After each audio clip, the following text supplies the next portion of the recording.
This video will go over how to add a plan. To add plans, select Locations and Plans from the main menu. Select the location that you would like to add plans to. Click the yellow Add a Plan button. To upload a plan from your device, click the This Device button.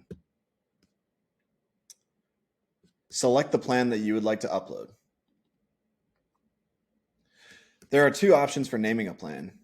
Keep the existing file name by leaving the name field empty, or fill out the name field to rename the file.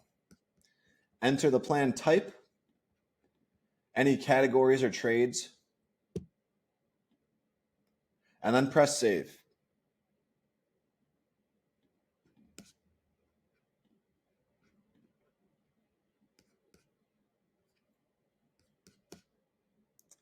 This plan is now available in the location. Click the plan to open it.